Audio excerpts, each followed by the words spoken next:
नमस्कार दोस्तों, RRB group D और दोस्तों एएलपी एग्ज़ाम के लिए इस क्लास में साइंस के टॉप 25 क्वेश्चन लगाएंगे जो कि बेहद इंपॉर्टेंट है एग्ज़ाम के लिए। चलिए क्लास को आरंभ करते हैं। सभी क्वेश्चन एनसीईआरटी बेस हैं। निषेचन के पश्चात पुप्स के इन अंगों पुंकेसर, वर्तिका, वर्तिकाग्राग, दल और बाह्य दल क्या होता है? मोस्ट इंपॉर्टेंट क्वेश्चन है ये। कुछ पौधों में दल और बाह्य दल के अलावा वर्तिकाग्र, वर्तिका, पुंकेसर झड़ जाते हैं। ये गलत ऑप्शन है। पुंकेसर, दल और बाह्य दल के अलावा वर्तिकाग्र, वर्तिका झड़ जाते हैं। ये गलत ऑप्शन है। तीसरा ऑप्शन देखिए यहाँ पर, बाह्य दल, यही राइट आंसर है। बाह्य दल के अलावा वे झड़ जाते हैं जो कुछ पौधों में अस्थायी हो सकता है। बाह्य दल के अलावा आपको याद रखना है, वे झड़ जाते हैं जो कुछ अस्थायी होता है, जैसे कि पुंकेसर, वर्तिका, वर्तिकाग्राग्र, दल। इनको आपको याद रखना है। निषेचन के पश्चात ये घटना होती है। मोस्ट इंपॉर्टेंट क्वेश्चन था ये। नेक्स्ट पर्सन, क्लेमाइडोमोनास, ये वेरी इंपॉर्टेंट है। जैसे एक कोशिकीय शैवाल जल में रहते हैं, वे श्वसन के लिए ऑक्सीजन कैसे ग्रहण करते हैं? सबसे महत्वपूर्ण बात यह इस प्रश्न में कि क्लेमाइडोमोनास ये दोस्तों कैसा है? एक कोशिकीय जीव है। ये कैसा जीव है? ये एक कोशिकीय जीव है। ये आपको याद रखना है। अब ऑप्शन देखिए, यहाँ पर सेकंड वाला विकल्प राइट आंसर होगा। अमीबा भी आपका एक कोशिकीय जीव ही है। वे अमीबा की तरह विसरण द्वारा घुलित ऑक्सीजन अवशोषित करते हैं। एक कोशिकीय जीव के एनसीईआरटी में 4 एग्जाम्पल दिए गए हैं। पहला एग्जाम्पल आपको याद रखना है कि क्लेमाइडोमोनास ये आपका एक कोशिकीय जीव है। अमीबा भी एक कोशिकीय जीव है। दूसरा आपको तीसरा आपको याद रखना है पैरामीशियम। पैरामीशियम यह भी दोस्तों एक कोशिकीय जीव है। और आपका बैक्टीरिया, जीवाणु भी एक कोशिकीय जीव है। 4 एग्जाम्पल दे करके आपसे प्रश्न पूछ सकता है, कोई सा एक इनमें से हटा करके। तो एक कोशिकीय जीव के 4 एग्जाम्पल एनसीईआरटी बुक में दिए गए हैं।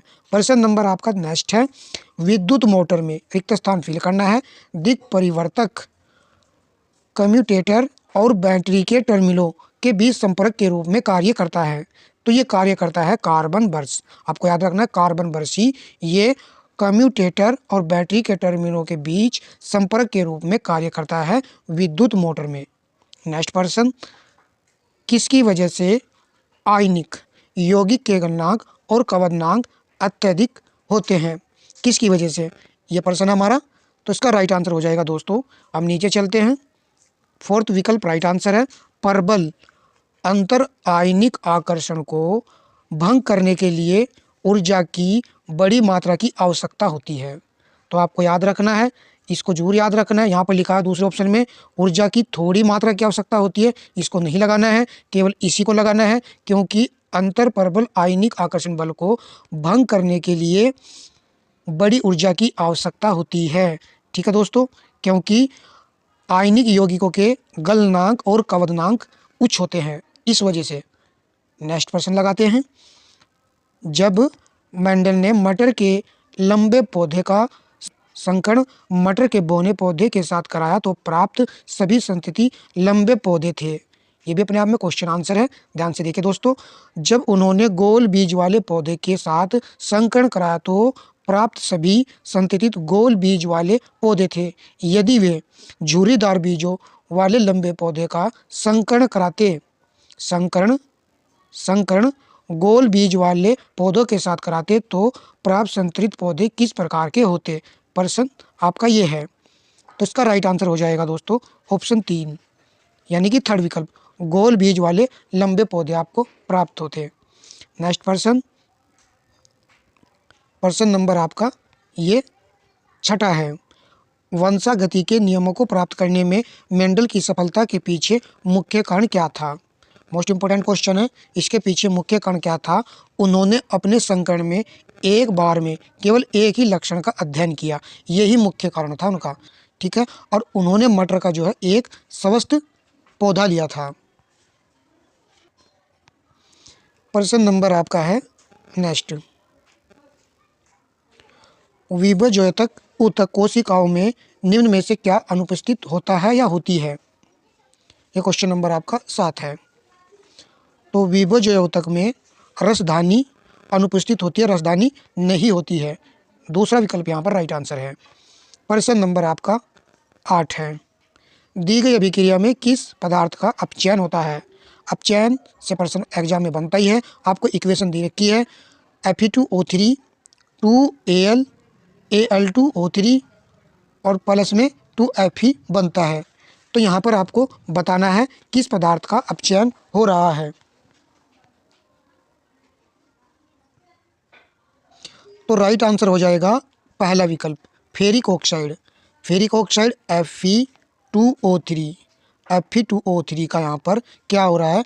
अपचयन हो रहा है, क्योंकि यह ऑक्सीजन को क्या कर रहा है? खो रहा है, ऑक्सीजन का ये त्याग कर रहा है, इसीलिए तो फेरिक ऑक्साइड का अपचयन जो हो रहा है। नेक्स्ट प्रश्न पर आते हैं।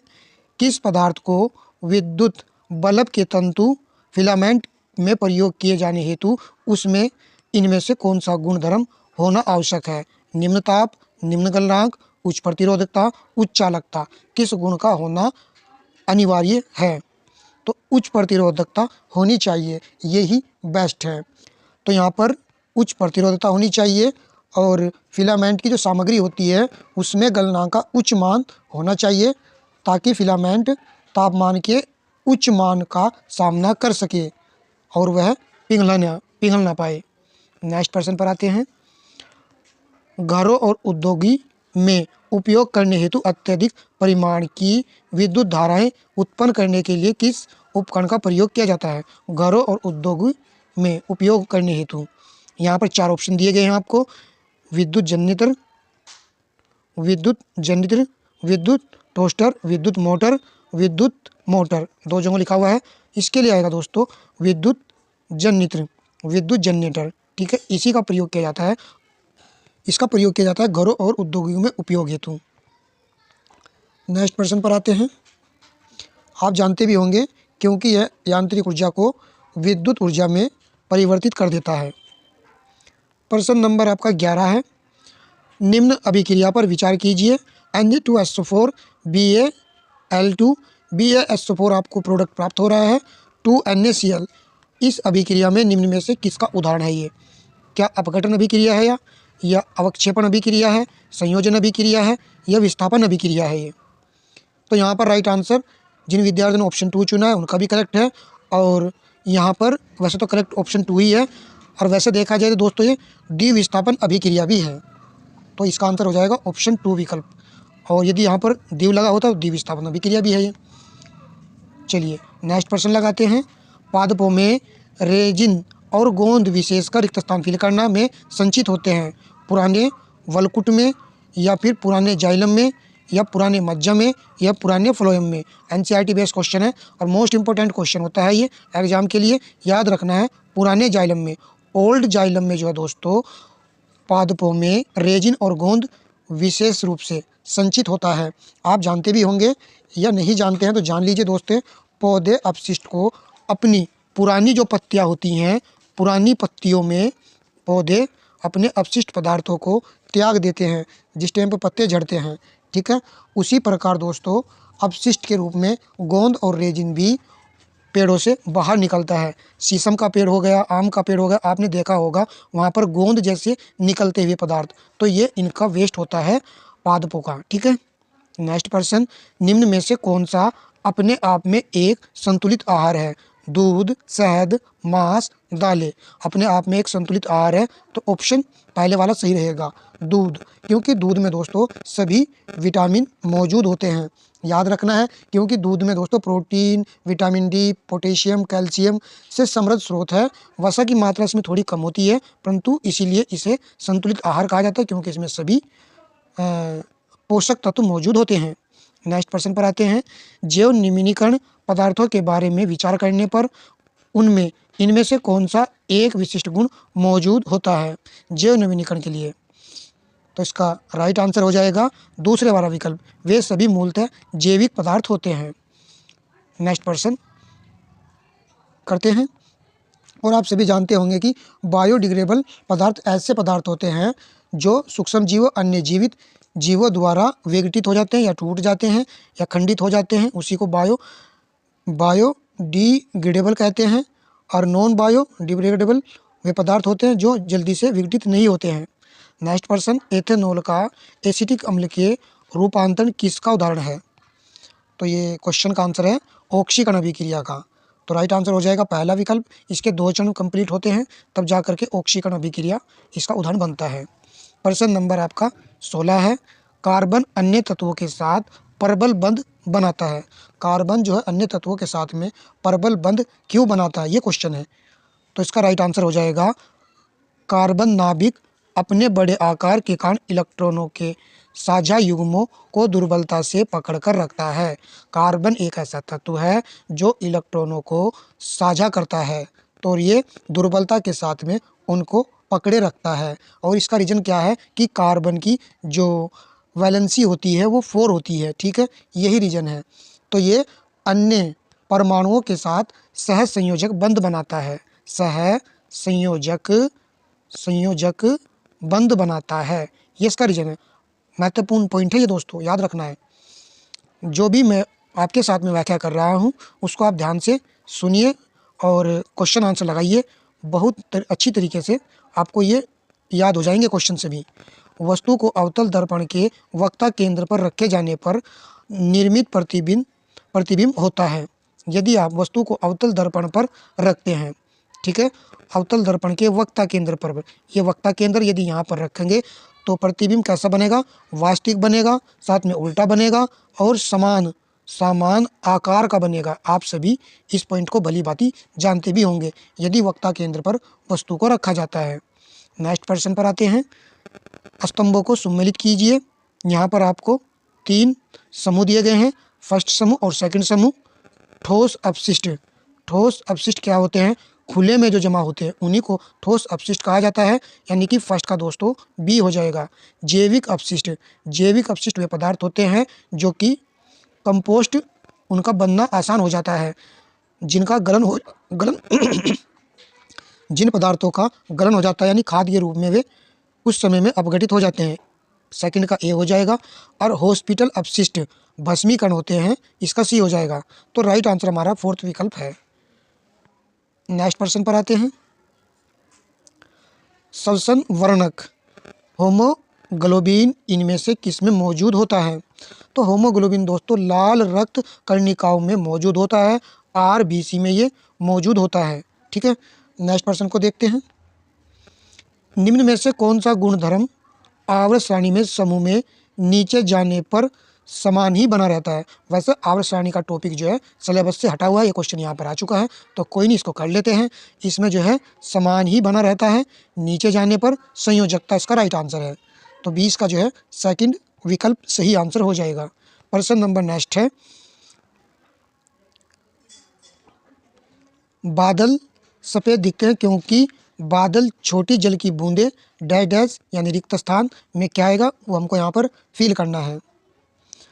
तो बादल सफ़ेद दिखते हैं, इसका रीजन ये है कि दृश्य प्रकाश, 4th विकल्प है, दृश्य प्रकाश के सभी रंग धैर्यों को लगभग समान तीव्रता के साथ परिकिरणित करता है। यहाँ पर दिया गया था पहले विकल्प में दृश्य प्रकाश लाल और नीली तरंग धैर्य को बहुत अधिक मात्रा में परिकिरणित करता है, ये गलत है क्योंकि वहाँ पर सफ़ेद प्रकाश ही उपयोग में लाया जाता है। और सेकंड वाला विकल्प भी गलत होगा। और थर्ड वाला विकल्प दृश्य प्रकाश की किसी एक तरंग धैर्य को परिकिरणित नहीं करता, ये गलत है। दृश्य प्रकाश की सभी तरंग धैर्यों को लगभग समान तीव्रता के साथ ये परिकिरणित करता है, ठीक है। नेक्स्ट प्रश्न पर आते हैं। टूटी हुई हड्डियों को सही स्थिति में बनाए रखने हेतु सहारा देने के लिए चिकित्सक प्लास्टर के रूप में इनमें से किस पदार्थ का उपयोग करता है? तो प्लास्टर ऑफ पेरिस का आपको फार्मूला देखना है कौन सा है। तो सेकंड विकल्प है CaSO4 याद रखना है आपको ये। वैसे तो सभी के याद है कि प्लास्टर ऑफ पेरिस का ये फॉर्मूला होता है और ये जिप्सम से हमको प्लास्टर ऑफ पेरिस प्राप्त होता है, ठीक है। प्लास्टर ऑफ पेरिस यानी कि कैल्शियम सल्फेट हेमीहाइड्रेट इसका जो है नाम है। नेक्स्ट प्रश्न पर आ जाते हैं। सूर्य के प्रकाश का इंद्रधनुष के विभिन्न रंगों में विभक्त होना क्या कहलाता है? तो राइट आंसर हो जाएगा सेकंड विकल्प, प्रकाश का वर्ण विक्षेपण कहलाता है ये, डिस्पर्जन ऑफ लाइट। याद रखेंगे कि सूर्य के प्रकाश का इंद्रधनुष के विभिन्न रंगों में विभक्त होना प्रकाश का वर्ण विक्षेपण कहलाता है। प्रश्न नंबर नेक्स्ट है। दिए गए समूह में से सही डोबे राइनर तिर्क का चयन करें। तो 24 का यहाँ पर हमको राइट आंसर सेलेक्ट करना है। राइट आंसर हो जाएगा पहला विकल्प CaSrBa। तो दोस्तों आप जानते होंगे कैल्शियम का द्रव्यमान संख्या जो है कितनी होती है, 40 होती है। और दोस्तों Ba की आपको याद रखनी है, इसकी कितनी होती है, 137 होती है। इन दोनों का अवरेज ही 2 से डिवाइड करने पर Cr का अवरेज यहाँ पर निकल जाएगा, यानी Cr की द्रव्यमान संख्या कितनी हो जाएगी, 88 हो जाएगी। ठीक है, लगभग में 88 हो जाएगी। ये है। नेक्स्ट प्रश्न लगाते हैं। पाचन के संदर्भ में गलत कथन को पहचाने। ये वेरी इंपॉर्टेंट क्वेश्चन है, चारों विकल्प को देख लीजिए। पाचन के संदर्भ में गलत कथन को पहचानना है। स्वांगीकरण अंतर्ग्रहण से पहले लेकिन अवशोषण के बाद होता है। क्या ये सही है हमारा? हाँ भाई, ये पहला विकल्प ही हमारा राइट हो जाएगा। अंतर्ग्रहण क्या होता है? अंतर्ग्रहण होता है भोजन ग्रहण करने की प्रक्रिया। भोजन ग्रहण करने की प्रक्रिया सबसे पहले होती है, फिर उसके बाद में दोस्तों क्या होता है आपका, दूसरे नंबर पर आता है आपका पाचन। पाचन होता है। पाचन के बाद में, पाचन कैसे होता है, जटिल खाद्य पदार्थों को सरल अणुओं में तोड़ने की प्रक्रिया ही पाचन होती है। उसके बाद में तीसरे नंबर पर आता है आपका अवशोषण। पाचन के बाद में अवशोषण होगा, यानी कि पचे हुए भोजन का अवशोषण होना है। फिर उसके बाद में 4th नंबर पर आता है आपका स्वांगीकरण। स्वांगीकरण क्या होता है ये भी जानना जरूरी है। स्वांगीकरण होता है पचे हुए भोजन के उपयोग की प्रक्रिया के बाद में आपको क्या मिलेगी, ऊर्जा मिलेगी, जो कि हमारी बॉडी के विकास और मरम्मत के लिए आवश्यक होती है। इसी को कहा जाता है स्वांगीकरण। और स्वांगीकरण के बाद में 5वां जो पॉइंट होता है वो होता है बहिक्षेपण। बहिक्षेपण होता है, अर्थात जो भी अपशिष्ट यानी कि जो भी अपचित पदार्थ होता है, बच जाता है, भोजन को शरीर के बाहर निकालना होता है, इसी को कहा जाता है बहिक्षेपण। ठीक है, जो कि हमारी गुदा से बाहर निकल जाता है। तो इस प्रकार दोस्तों हमने इस क्लास में पूरे 25% कंप्लीट किए हैं। सेशन आपको कैसा लगा है? मैंने जो उचित थी वो व्याख्या की है। यदि आपको जरा भी लगा कि वीडियो अच्छी है, इसी तरह की वीडियो मुझको और डालनी चाहिए, तो वीडियो को भाई लाइक अवश्य कीजिएगा, अपने दोस्तों में शेयर कर दीजिएगा, और चैनल को दोस्तों आप सब्सक्राइब भी कर सकते हो। धन्यवाद दोस्तों।